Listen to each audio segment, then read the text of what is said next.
it that way. Like a man. Yeah. Good job. Because like I said, in another situation, somebody would have been getting put to sleep. Yeah, definitely.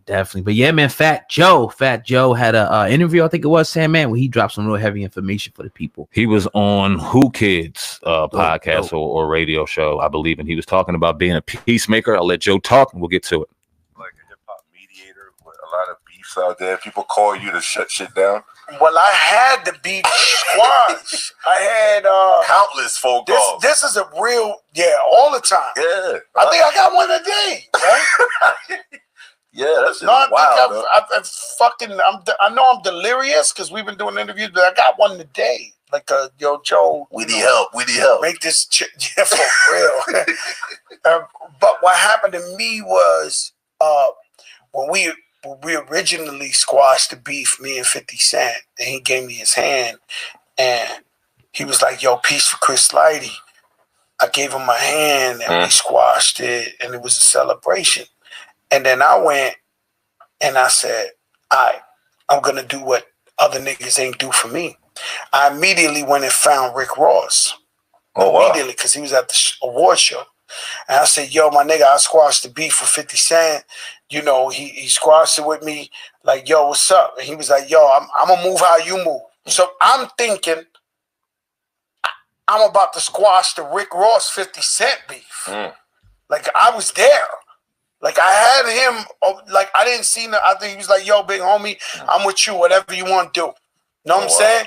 So, but I get to the back, and they fighting gunplay, and I was like, I remember that. This is not going to happen. This is not very, very good. That was wild. This is not very, very good. I cannot squash this beef ever again. Like, you know what I'm saying? Like, I thought I was going to be the UN summit. Yeah. Yeah, you know, some beefs you can't squash, but if you can, you can. I don't have you here long, but I want to ask how you... Shut up. All right, old guy. You heard Fat Joe, man. I love hearing stories from OGs. You should get a podcast. Psych, nah. What do you think about that?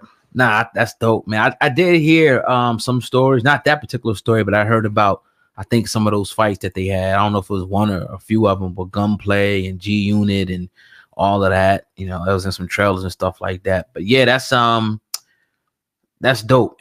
It's dope that he tried to squash it, but that beef's been going on for a minute, man. I feel like in that beef, bro, I feel like Rick Ross in a couple of occasions wanted to let bygones be bygones. Oh, yeah. Even though 50 did some real ruthless shit to him.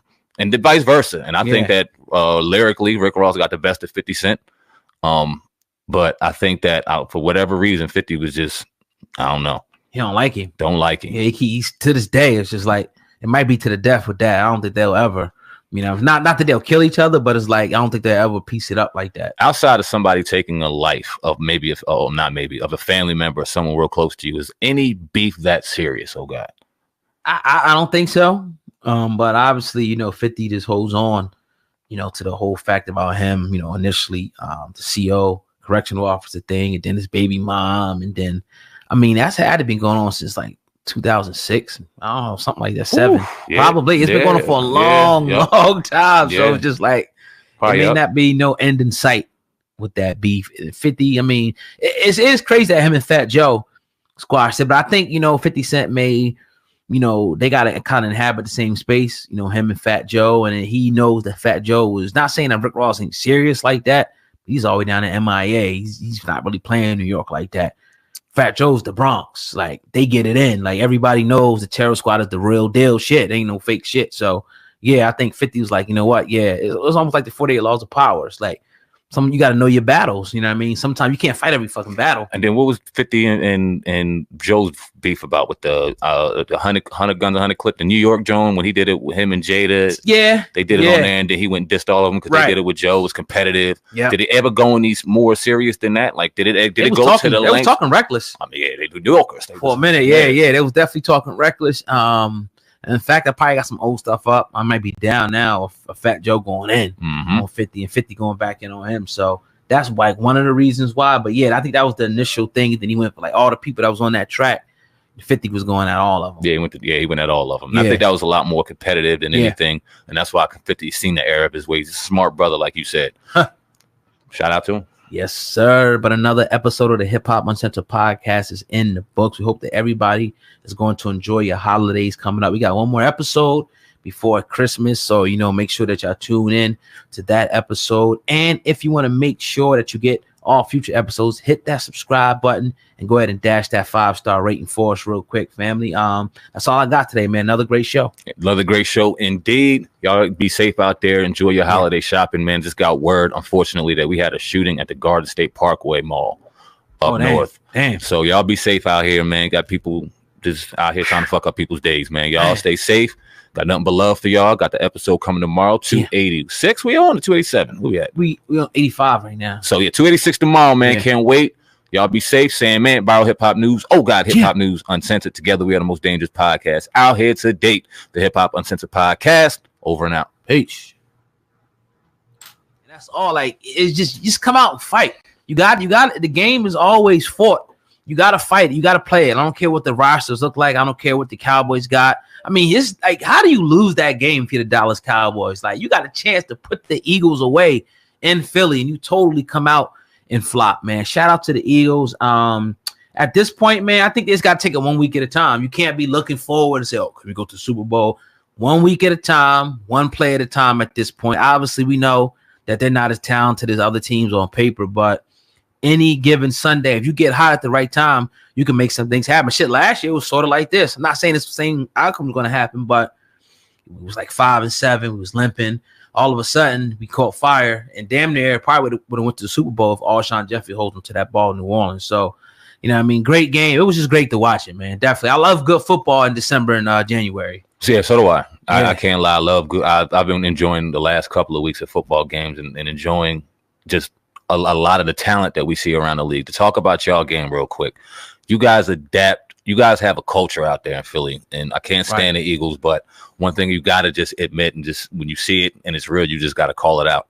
You guys adapt the culture, which is a rugged, tough, never quit, never say die kind of attitude that your fan base brings to the stadiums, that the city and the Eagles implement, no matter who has a jersey on or what part or what piece is in there.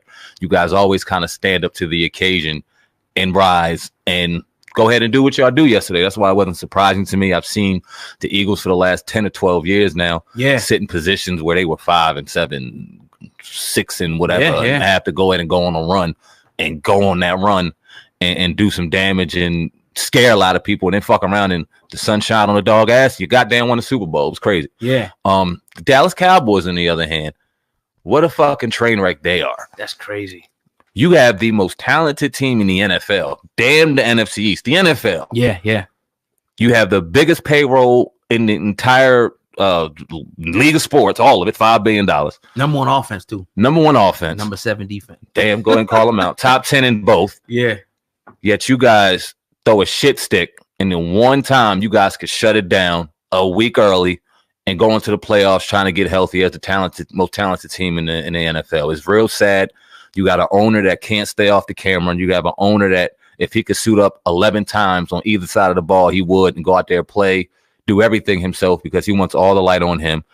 And it's a culture that will never succeed because of it. I don't give a damn who's in place. You got Dak Prescott, who's a good quarterback. He's a good quarterback, but he's a damn fool for going in there and trying to be a good old company man and not getting your goddamn money in the beginning of the year.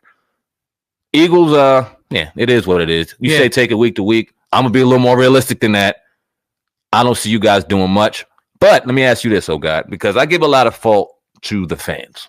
And let me tell you why. I give a lot of fault to the fans because after Nick Foles won the Super Bowl, first Super Bowl ever, you put a statue up to this motherfucking backup, mind you. And even though I think Carson Wentz would have done the same thing, being healthy in the same situation, I think that year was just your year. Y'all put so much pressure on that kid that I think he fell to it. I think he